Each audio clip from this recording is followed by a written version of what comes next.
If you couldn't tell, I'm very laid back. So my name is Chris Thompson. Thank you all very much for having me. Why am I here and how am I qualified? I am a second generation realtor. I've been licensed, August will be 19 years since I got my license. I went on my first home inspection when I was 10. I was really grounded and both my parents worked. Dad was an agent and I was not allowed to be left alone. Don't remember what I did, I just know I didn't do it again because it was about 95 degrees. I was not allowed in the house that had the air conditioning, and that was still when they did the carbon copies and wrote the report on site. Longest 4 hours ever. That was my entrance into real estate. I have been an investor. I own a small renovation company, and I also own a property management company. I'm licensed with RE/MAX down in Germantown, one of the 4 million different RE/MAXes. And I'm also a real estate investor. I currently own property in 4 different states, here in Maryland, Ohio, Florida, and Texas. Between listening to you guys talk earlier, between all the new fun stuff that's going on, it's interesting. Florida and Texas have some of the highest insurance and property tax costs there are. I have a property that I can't refinance between those 2 lovely things, plus current rates. I would lose money. And I'm getting a hair more than market rent down there. If I don't refinance it, it makes great cash flow right now. But I'd love to be able to pull that cash flow out and turn it into another property. Just not a possibility right now. So the reason I'm here tonight is I own a group home in Cleveland. In where? Cleveland. And I want to do more of that here at home. So group homes, what are everybody's thoughts of group homes? When most people hear group home, they're thinking halfway house or silver living with not in my backyard. Unfortunately, that is a very common theme. It's not really what it is anymore. And it depends on the operator, most importantly, and the structure of that home. I know people that are putting stuff on the beach and they are phenomenal operators. A lot of the most successful operators that I know are recovering themselves. Just kind of basic definitions. What is a group home?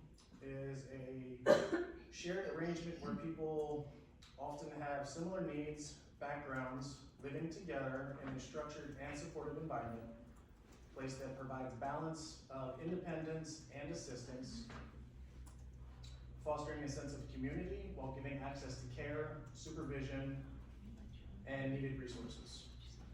Group homes are commonly used for people with disabilities or in recovery.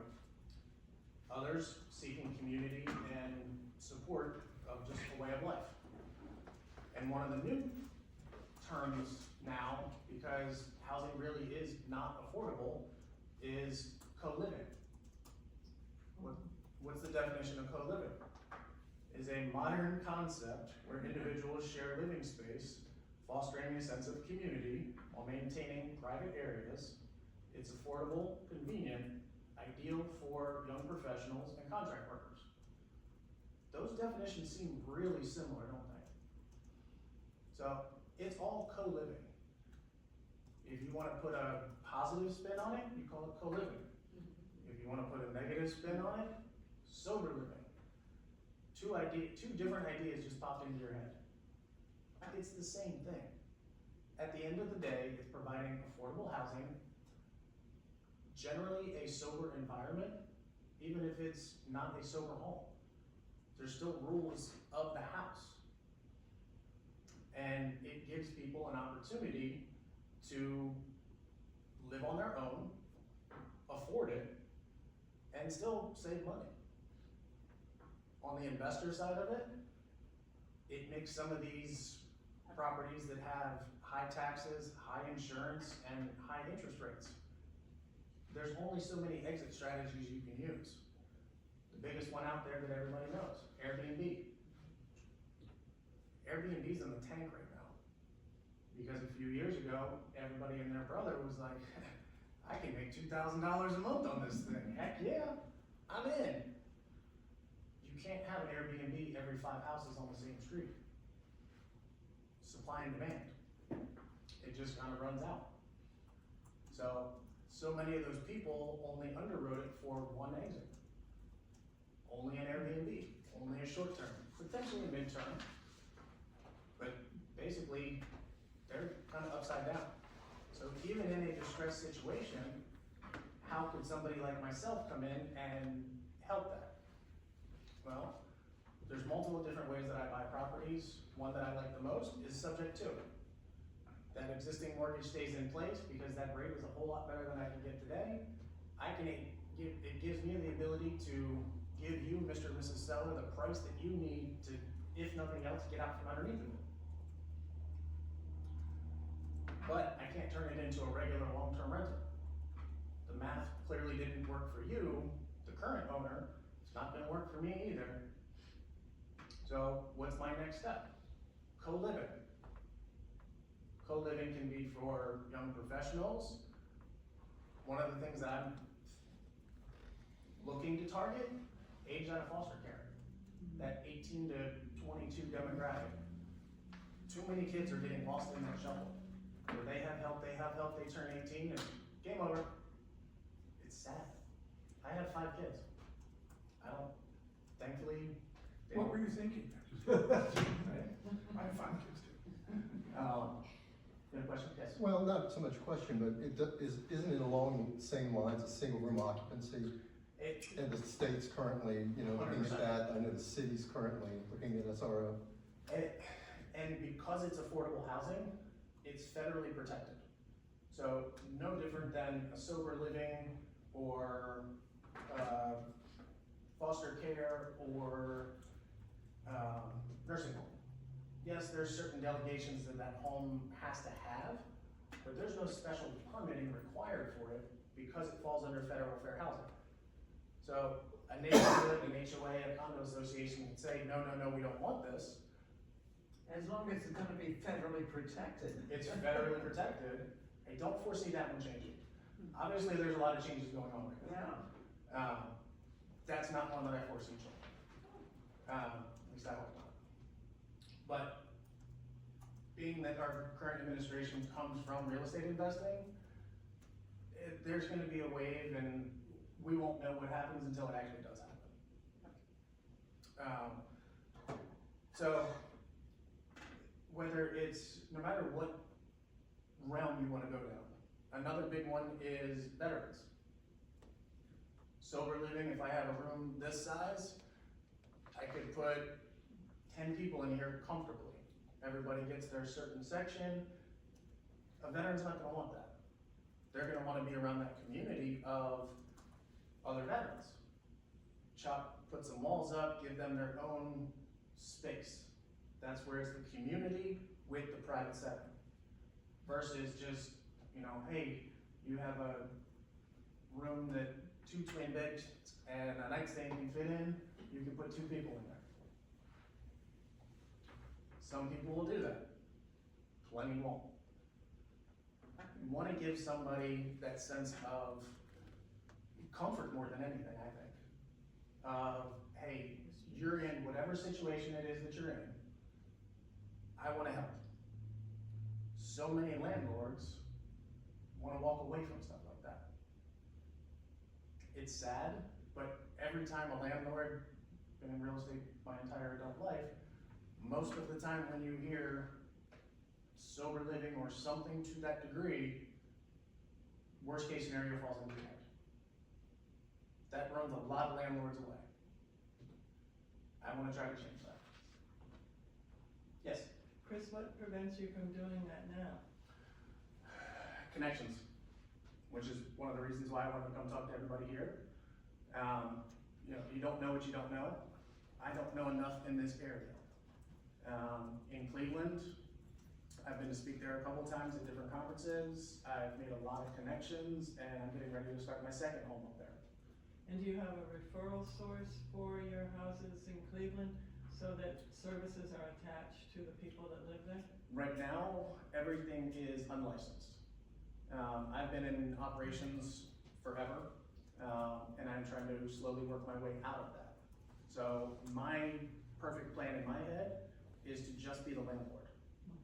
I'm gonna buy the property, and whatever market rent is, I'm gonna mark it up a couple $100 for wear and tear, and I want to rent it to an operator. So me as the landlord, my duties are exactly the same. Make sure all the major stuff is taken care of, the day-to-day, leave it to somebody else. What does that do? It helps somebody else create a business. If somebody from whatever walk of life, just say, the one I know easily is sober living. Somebody who's been recovering, somebody who is recovering. If they can run that house successfully, they're gonna get a reduced rent. If it's a shared room situation, they're gonna get their own room. It gives them a little more for doing a little more. It's not like they're doing a ton different, but it gives them that sense of pride that they're gonna take care of that house. And be able to help more people. Yes? You mentioned, young adults, aging out of foster care. I think that's very important. We're doing a project in Boonesboro with Sandmar. I don't know if people are familiar, I wasn't familiar with them, but we're renovating 2 buildings and they're turning them into suites for 18 and up that are aging out of the foster care group that they take care of. I think it's a great idea. It's like a college dorm, right? We're designing it like a college dorm. It's exactly like a college dorm. Yeah. You get your 1 or 2 people to a room here, 1 or 2 people to a room here, a bathroom and a common space in the middle. Right. It's no different than your 2-bedroom apartment. Yep. Except you're putting more people in. Staff in One it? second. Yes. So Yeah, we they do have have a place like you're speaking of for foster care. I teach, actually this month, I'm teaching the kids aging out of foster care how to rent. That is the subject matter of our class, so that's phenomenal. curious, right? But we do have the one organization, I'm trying to remember what it's called. Steadfast. What's that? Steadfast. Steadfast, yeah. That is for boys only. So there is definitely a need for the girls, but it was easier for them to set up, and they did the same thing that you're talking about. They were given a home by a church. They went through the process of remodeling the house to make it suitable for group living, which was changing some bathrooms and putting in all the safety precautions and those sorts of things. But that's been operating for what, like 2 years, 3 years now? Yeah, Cindy Morgan. Cindy And Is that the one at they're also, FCC? they're also looking for a place for For the girls, yeah, and then there's also another woman in town, Jessica Underwood, who has a co-living apartment situation in downtown Frederick. Not too dissimilar to the age group that you're talking about with the young folks, but, I wanna say she has space for 8, I think she has two full apartments. So 4 people per apartment. Her tenants are the young people who work in retail. There are baristas, and that sort of level, waiters and things in downtown Frederick. And her setup is, she introduced everybody initially, there's background checks, there's, and then should someone leave, then the 3 remaining people are part of the interview team for the person who's going to join them, so that they get the culture. Do you know what they pay in rent? I wanna say they pay like $500 or $600 a month. Each or Pretty total? standard. It's pretty standard. So it's like a $2,400 apartment. The average is Yeah. somewhere between $550 to $850 Yeah, per, they call it per bed, yeah. but it's basically Exactly. your own little space. So they have 2, in her setup, they have, I think of it as like the quad that my kids lived in college, but 2 people share a bathroom at either end of the apartment, and then the living space is central, the kitchen space is central. She provides, internet, service and Netflix, I think, for everybody. important That'll draw me in, As- as yeah. The part of- important stuff. As part of it, then they split the cost Right. of, everything, and I believe in her price utilities generally every home in the kind of grand scheme, utilities are included, cable and internet, TV, and if it is a more of a group home aspect, a dedicated phone line. Just for obviously emergency scenarios. You had one question, Jess? Yeah, so this sounds rude and crude, but are there rules? So Yes, there are house rules, they are gone through thoroughly. I actually teamed up with a friend of mine in Cleveland and was like, how much would you charge me for your 10 years of knowledge of all the lists that you've built? How can I buy that from you? For $300, I bought it. So, I'm just gonna keep that going a little bit. Yes. So, does you said you're gonna be the owner, and then there's gonna be a manager, and then, does the manager enforce the rules? Yes. Or do the people in the units enforce the rules? It's really gonna depend on which avenue you go down. If it's more of the co-living, then you really just need basically your standard property manager. If it's more of a sober living, then that's gonna define which details are enforced by him. If it's a veteran's home, there are gonna be different rules for that. If it's a women's home for domestic violence, there's gonna be different rules and standards for that. So And it just comes it back to depends. the property manager though, who's gonna be kind of that decider for. Yeah, I mean, it's gonna be the house manager, the house operator, property manager, kind of that same person roughly. Yeah, I'm guessing the biggest problem that you run into locally, and Bruce, you probably can, answer this better than I can, would be, at least in the city, looking at some of the homes that are in the city would be parking. Because there's such an objection, Yes. and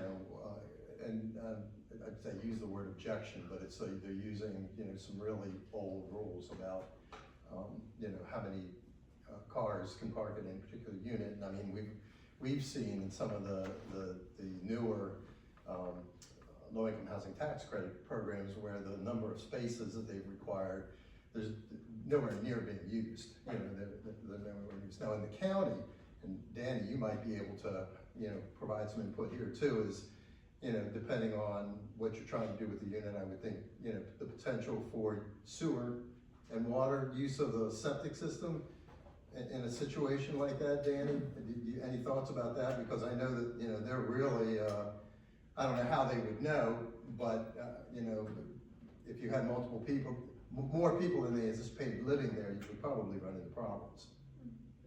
Yeah, septic tanks are only for so much. I don't know. So, this is kind of, I would like to make a Yes. comment. So, I have one daughter who's living in an intentional household. One of the roommates owns the home, and they lived together in a rental home before they moved together to the current home. And they have house rules, but they have meetings, and that's the intentional. And they are a family unit. Oh, absolutely. In there's, not in terms of, it's not like polygamy. But it is like they are family members, and they treat each other like family members, which means they fight constantly. Of course. And then I have another daughter who works for Steamboat Springs in Colorado, and apparently the way that all these ski resorts do, because they're in areas that are way, way too expensive, Yes. is they own apartments, and during the season, they're workforce housing, and they stack, like it's not even, Ocean City, you don't yeah. even I have said the they've been doing that in amenities of Ocean a City with all dorm. of the restaurants. Yeah, they stack forever. bunk beds Yeah, forever. in each room, so you don't even have your own private space, and that is also happening for workforce housing in our nation. One of the big companies that's out there now that's kind of blown up is a company called PadSplit. Their Can you motto, repeat that, please? PadSplit. PadSplit, Yes, thank ma'am. That is the new hot company out there. It's Airbnb for workforce. They will go take a 4-bedroom house and add, take the living room out, take the family room out, and basically add 2 to 3 more bedrooms in that, and then rent by the room. Their slogan is for the investors, multifamily returns on a single family asset. So as an investor, it's extremely enticing. Yes, you have to figure out what rules and regulations, and is it in an HOA, is it not? But that's kind of where the sober living can kind of trump that. Because it's affordable housing, because it's recovery housing, the HOA can't really do anything about it because nobody can trump federal law. Yes? So, like we kind of have an idea of the money on the consumer side, right? Yes. So let's talk about the money on the investor side. You mentioned subject to Correct. as the financing model. That's my favorite model. Can you just go into a little bit more of what that is, and then also when you purchase something, you know, we all have our HGTV dreams, or we, you know, like what happens to the actual home? Because from the investor side, I'd be really curious about that. All right, so for subject to is, I'm going to buy your home subject to that existing debt staying in place. So you bought a home in 2020 and you have a 2.5% interest rate, and for whatever reason, you can no longer afford that home. I, the investor, come in and I either pay you out your equity right at the closing table, or I give you a down payment and we structure your remaining equity into a second position lien. First position lien stays in place, and I buy that home subject to your name staying on the loan. Me, the investor, goes on the deed. Yes, I still have to follow all of the rules and regulations of that loan. And then I come in, take that over, and save that seller from short sale, foreclosure, whatever their distress situation is. Yes? But they're in the primary position. If some reason you default, does it go to them?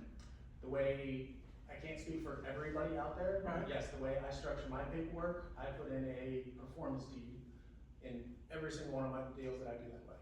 Essentially, that performance language is one extra paragraph added to the deed. If I, buyer, borrower, whatever you wanna call me, investor, and late by day 60, my servicing company, one who debits my money out and pays the mortgage and pays them. If I'm late by day 60, they file a pre-signed deed in lieu of foreclosure, you, the seller, now own the house back again. Okay. So I literally put my money where my mouth is. Right, there's no downside for the sellers. Correct. It's, you know, is it a risk? Of course, every investment is. It's a way to avoid short sale, foreclosure, whatever distress situation that seller is currently facing. So, number one question I get all of the time, what about the due on sale clause? Every mortgage has it. What about that? The due on sale clause, every mortgage has it. It states that when a home sells, the bank has the right, not the obligation, to call that note due. Typically, yes, that when the house sells, that mortgage gets paid off by another mortgage. Why do I wanna give all that money to the bank? I would rather give it to the homeowner. If I'm gonna spend an extra $5,000 paying off a loan with a new loan, that lender and that bank's gonna get paid. I would rather give moving expenses or be it in that seller's pocket. Their rate is better anyways. To me, as the investor, that rate is a bigger asset than the property itself. Behind you, Jones made a couple of comments in the chat, and because of the closed captioning, Joan, we can't see what you're saying. You're muted, Joan. Yeah, you're also muted, Can't win, Joe. sorry.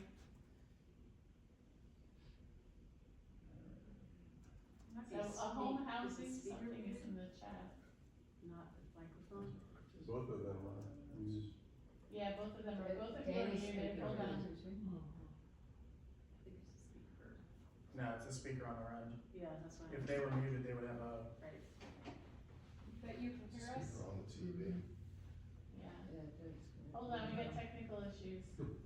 speaker's up all the way here. This They- pad's they not have- having its I Oh, think they- something is- I think they put in some chats too. Yeah, I was able to pull the chat up. Yeah. So, Oh. ahomehousing.org, check it out, provides housing for seniors and those with mental illness, okay. Thank you. That's funny. Is that a You home cut the of our own? words out. It's- Now, English is just a very strange language. it's a place in Westchester where, Joan is from.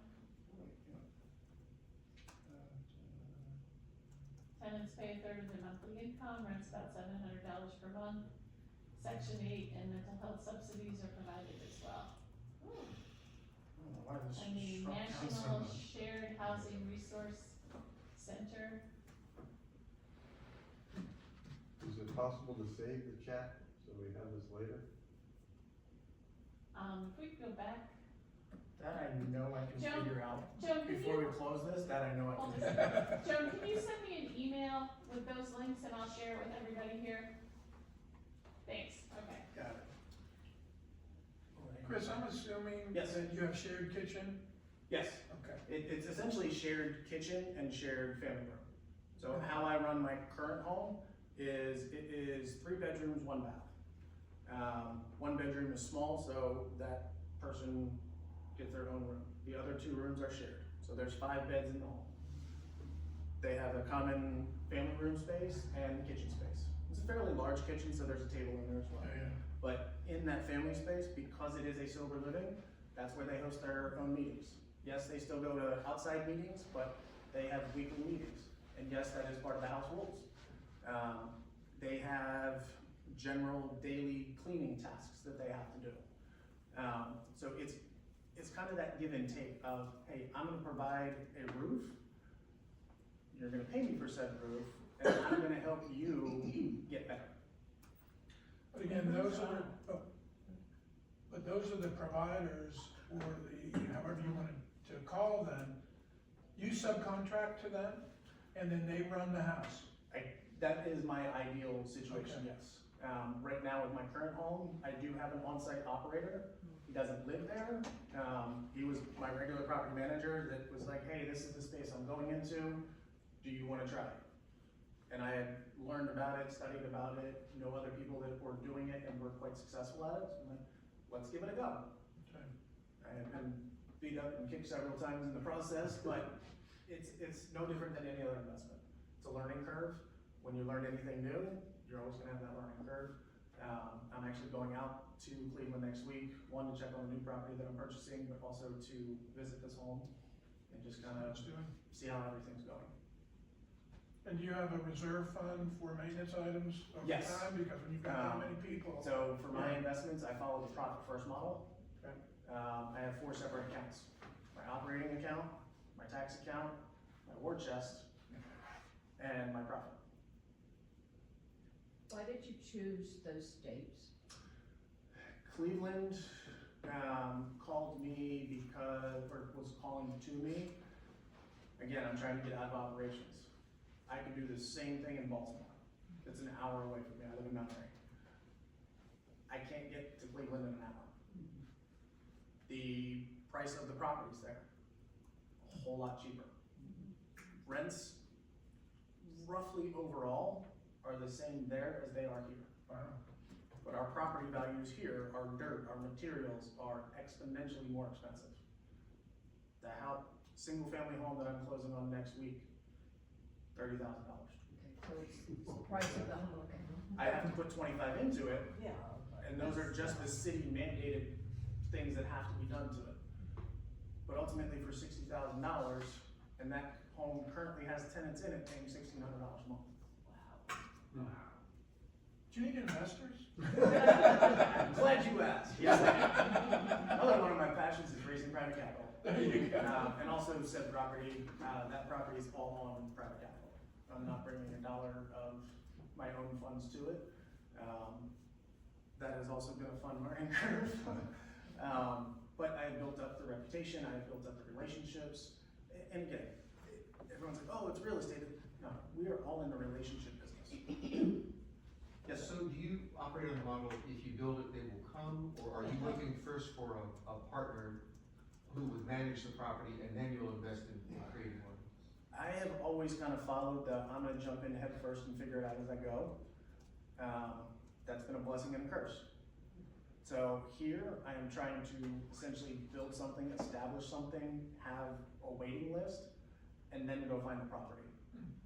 So if you come to me next week and you're like, hey, I have 5 people that are willing to go do this type of home. Here's what they'll pay, here's what they're willing, okay, great. Now, I can go find that property that fits exactly what they're looking for. If I have to call 5 people, if I have to call 50 people, I can call on market, I can call off market. I have a ton of connections with wholesalers. I also do wholesaling myself. They're the ones that are gonna find all of the off market stuff for me. For me personally, in my business model, I would rather pay them to go do that. And yes, I'm gonna pay a little more for my end product, but I also just save myself that overhead and time essentially. And I don't have to build that business in and of itself. Yes, ma'am. Chris, what about, connecting directly to like Beyond Shelter or Wells Recovery or Rescue Mission, where there's just, hundreds of people who would love to have an opportunity to live affordably, and then maybe Wells Recovery would follow them for services, or you would contract with them somehow? I would love to. I have reached out to a handful of people. A lot of the phone numbers that I've been able to find are not working. Who did I talk to a few weeks ago? They were very interested. They didn't have the funding for it. And what brought all of this up, I had one of my regular tenants move out. I had a property available, so I'm like, hey, let's try to run on this right now. I ended up doing a lease with option to buy on that property with somebody else. But that's kind of what sparked the wheels of, I had a tenant move out, so I'm like, perfect opportunity, let's try it. So I started making phone calls, I started doing research, and ultimately that's what led me here. So Ryan connected me, and how I got in touch with Ryan was from a client of mine that I sold their house in Frederick here and sold them their new house up in Smithsburg. And I put a post on Facebook, hey, I'm looking for anybody in this realm. I see. And when you say funding wasn't available, it was for that one opening in that one house to pay like, $700 That, I wish I remembered the name of the organization, but that organization did not have the funds. They had the people and they loved the idea, they just couldn't afford the rent. The people couldn't afford the rent? In that situation, the organization was paying the rent. I see. So, yeah, I'm looking to get this off of the ground here, and any and all connections or referrals that you may have, I would love to talk to them. Clearly, I have no problem standing around talking to them. I remember years ago, there was a group that I guess had either adults with autism and were looking for, they were thinking of ground up. Remember? Mark's group. That's it. Washington County has a similar program, I can't think of the name of it, but very similar. But that would, for them to purchase a house, or again, that would work for them. I mean, ground up was just that they were never gonna be able to do that, it's too expensive. It's too expensive and it takes too long. Yeah. Pre-existing, it's already there. They had looked at one property in Vermont, so, the gentleman that we're talking about, I can connect you to, he's still involved with that group.